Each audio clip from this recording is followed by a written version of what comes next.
the humans can't trust each other, but they think they can trust the AIs. And what is AI?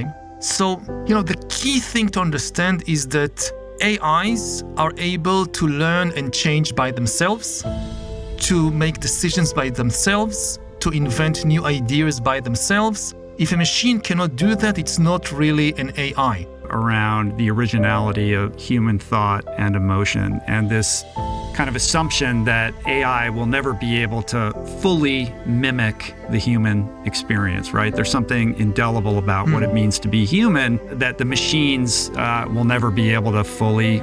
We don't know.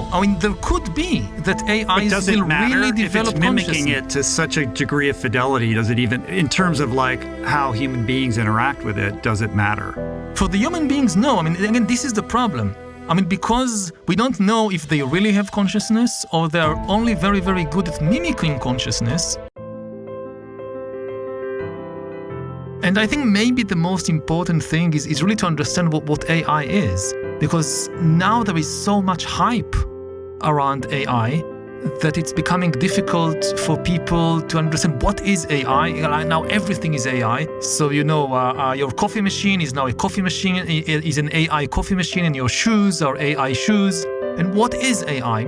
So, the key thing to understand is that AIs are able to learn and change by themselves, to make decisions by themselves, to invent new ideas by themselves. If a machine cannot do that, it's not really an AI. And therefore, by definition, something that we cannot predict how it will develop and evolve, and for good or for bad. It can invent medicines and treatments we never thought about, but it can also invent weapons and dangerous strategies that go beyond our imagination. You characterize AI not as artificial intelligence, but as alien intelligence. You give it a different term. Can you explain the difference there and why you've landed on that word? Again, artificial is from artifact. It gives us the impression that this is an artifact that we control, and this is misleading.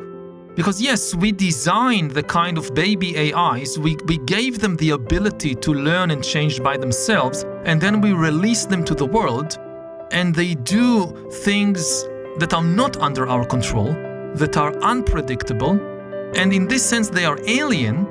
And again, humans are organic entities, like other animals. We function organically. For instance, we function by cycles. Day and night, summer and winter, we sometimes active, sometimes we need to rest, we need to sleep. AIs are alien in the sense that they are not organic. They function in a completely different way, not by cycles, and they don't need to rest, and they don't need to sleep. And the AIs of today, which are far more sophisticated than in 2016, they too are still just the very early stages of the AI evolutionary process.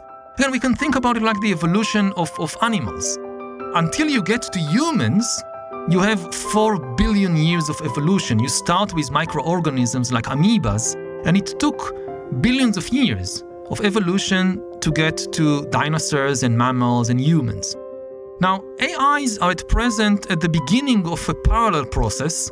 The ChatGPT and so forth, they are the amoebas of the AI world. But AI evolution is not organic. It's inorganic, it's digital, and it's millions of times faster. So whereas it took billions of years to get from amoebas to dinosaurs, it might take just 10 or 20 years to get from the AI amoebas of today to AI T-Rex in 2040 or 2050. Maybe even less. Part of it is that there is enormous positive potential in AI. It's not like it's all doom and gloom. There is really enormous positive potential if you think about the implications for healthcare. That, AI doctors available 24 hours a day, that know our entire medical history and have read every medical paper that was ever published and can tailor their advice, their treatment to our specific life history and our blood pressure, our genetics. It can be the biggest revolution in healthcare ever.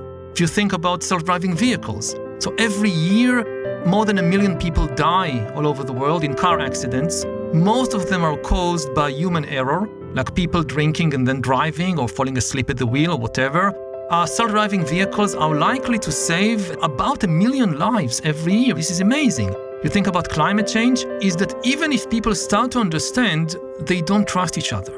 Like, I had the opportunity to talk to some of the people who are leading the AI revolution, which is still led by humans. It is still humans in charge. I don't know for how many more years, but as of 2024, it's still humans in charge. And you meet with these, entrepreneurs and business tycoons and politicians also in the US, in China, in Europe, and they all tell you the same thing basically. They all say, we know that this thing is very, very dangerous, but we can't trust the other humans. If we slow down, how do we know that our competitors will also slow down? The humans can't trust each other, but they think they can trust the AIs.